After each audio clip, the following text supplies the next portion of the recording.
Tem uma confusão silenciosa que destrói mais tentativas de mudança do que a maioria das pessoas percebe. E ela acontece antes da disciplina falhar, antes do plano dar errado, antes da motivação desaparecer. Muita gente não está tentando melhorar de verdade. Está tentando parar de se sentir mal por não estar melhorando. Parece a mesma coisa, mas não é. Melhorar exige reorganização, exige sustentar desconforto, exige mexer na forma como você vive, decide, responde e adia. Já o alívio quer outra coisa. O alívio só quer diminuir a culpa, baixar a tensão e produzir a sensação temporária de que agora tudo vai entrar no lugar. É por isso que tanta mudança morre cedo, porque ela já nasce com a intenção errada. A pessoa assiste a um vídeo, anota metas, limpa o quarto, promete que dessa vez vai e por algumas horas sente algo parecido com transformação. Mas muitas vezes o que ela sentiu não foi mudança, foi alívio. Alívio por finalmente ter feito alguma coisa. Alívio por conseguir contar para si mesma uma história melhor sobre quem está se tornando. Só que a vida real não responde ao entusiasmo do momento. Ela responde ao padrão que continua operando quando esse entusiasmo acaba. E é aqui que quase todo mundo se engana. Porque é possível estar em movimento sem sair do lugar. É possível consumir conteúdo sobre disciplina sem se tornar mais disciplinado. É possível sentir que está mudando, quando na prática só está administrando a angústia de continuar sendo a mesma pessoa. Essa é a verdade desconfortável. Muitas tentativas de mudança não fracassam porque faltou força. Elas fracassam porque nunca foram mudança de fato. Eram só uma forma emocionalmente mais bonita de buscar alívio. E enquanto você não percebe essa diferença, continua tratando a sensação sem tocar no mecanismo. Continua tentando apagar o incômodo sem encarar o padrão que produz o incômodo. Então a pergunta não é só se você quer mudar. A pergunta mais honesta é outra. Quando você diz que quer melhorar, você quer mesmo uma nova estrutura de vida? Ou só alguns minutos de paz dentro da vida antiga? O erro mais comum não acontece no fim do processo. Acontece no começo. Acontece quando a pessoa acredita que decidiu mudar, quando na verdade só reagiu ao próprio desconforto. Isso muda completamente a leitura do fracasso. Porque nesse caso, o problema não começa quando você abandona o plano. Começa quando você constrói esse plano com a função errada. Não para transformar sua vida, mas para anestesiar a culpa, recuperar controle emocional e sentir por algum instante que agora você saiu do lugar. É por isso que tantas decisões parecem fortes no dia em que nascem e fracas poucos dias depois. Não porque eram falsas no sentido teatral, mas porque foram feitas no calor de uma saturação emocional. A pessoa olha a própria rotina, vê a bagunça, o atraso, a impulsividade, o dinheiro sumindo, a energia baixa, a promessa quebrada de novo e sente um incômodo difícil de sustentar. Então ela reage. Mas reagir não é o mesmo que compreender. Quem compreende, constrói diferente. Quem só reage quer compensar, quer resolver rápido, quer apagar o mal-estar com uma decisão intensa. Quer criar uma ruptura emocional que seja grande o bastante para abafar a frustração anterior. Só que decisão intensa não é, por si só, decisão profunda. Você vê isso quando alguém passa de semanas de desorganização para um projeto rígido demais. Quando sai do excesso para a proibição total. Quando tenta corrigir anos de desordem com uma versão repentina e quase violenta de autocontrole. Parece força. Às vezes até parece maturidade, mas muitas vezes é só desespero bem vestido. E o desespero tem pressa, a transformação não. Transformação real quase nunca nasce da urgência de parecer outro imediatamente. Ela nasce quando a pessoa aceita olhar para o próprio padrão sem precisar se salvar emocionalmente no mesmo minuto. Porque enquanto você precisa sentir alívio rápido, qualquer plano que prometa esse alívio vai parecer convincente demais. É aí que começa o ciclo: excesso, culpa, reação, alívio, desgaste, repetição. E quando esse ciclo se repete muitas vezes, a pessoa ainda comete uma injustiça contra si mesma. Ela conclui que lhe falta caráter, disciplina ou vontade. Quando, na verdade, talvez o que tenha faltado não fosse força, mas leitura. Ela não entendeu a função psicológica da própria tentativa de mudança. Tentou usar mudança como analgésico. E mudança usada como analgésico quase sempre falha no primeiro contato sério com a realidade. Porque no momento em que o desconforto volta, a antiga lógica volta com ele. A fuga volta com ele. O automatismo volta com ele.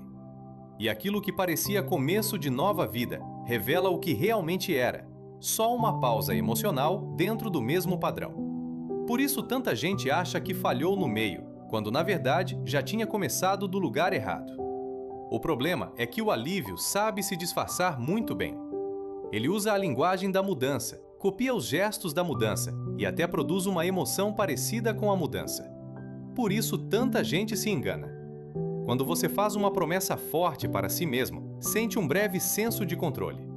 Quando reorganiza alguma parte da vida, sente um breve senso de clareza. Quando decide que agora vai levar tudo a sério, sente um breve senso de identidade.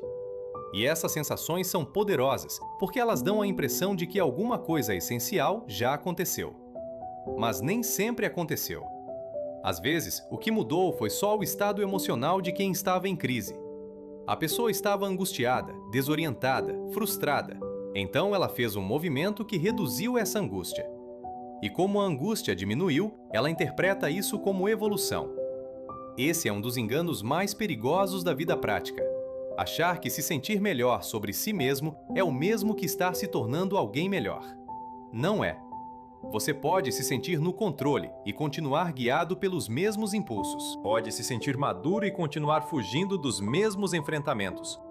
Pode se sentir pronto e ainda assim está só repetindo, com outra estética, o velho padrão de sempre. É por isso que o alívio é tão sedutor, porque ele entrega rápido uma sensação que a transformação demora para entregar. A transformação real é mais silenciosa. No começo, ela quase nunca emociona tanto.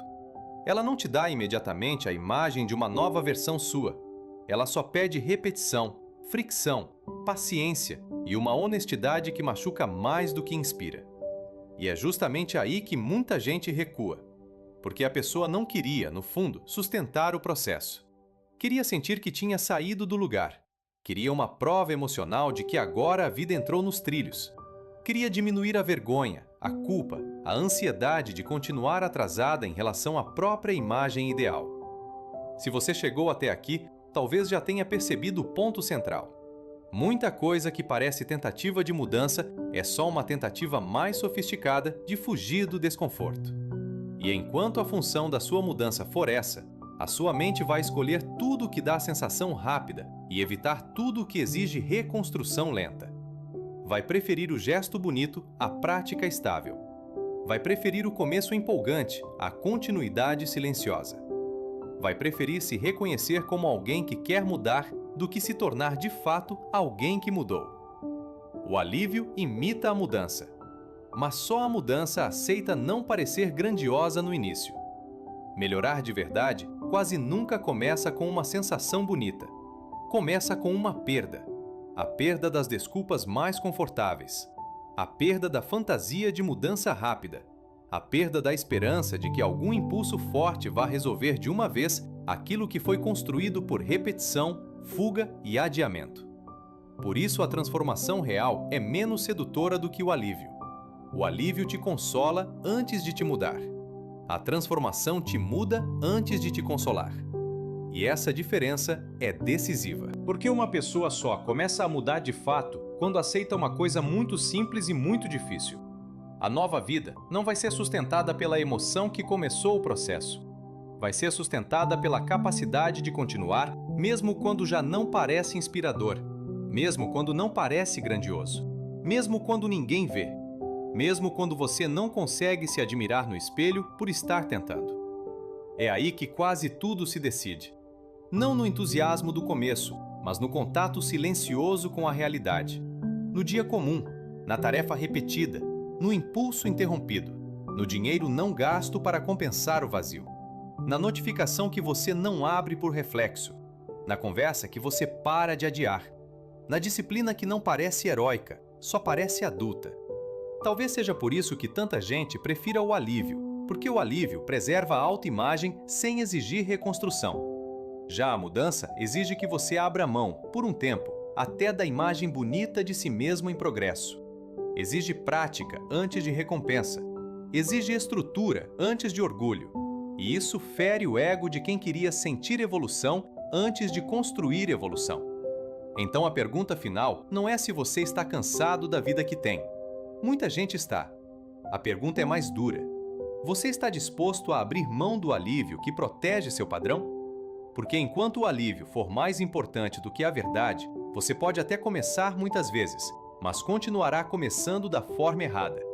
Melhorar não é sentir vontade de sair do lugar. Melhorar é aceitar o tipo de desconforto que o seu padrão sempre tentou evitar. Se esse vídeo conseguiu organizar algo que você já vivia, mas ainda não sabia nomear, segue o canal. Porque aqui a ideia não é te motivar por alguns minutos, é te dar linguagem para enxergar o que, depois de visto, fica impossível fingir que você não viu.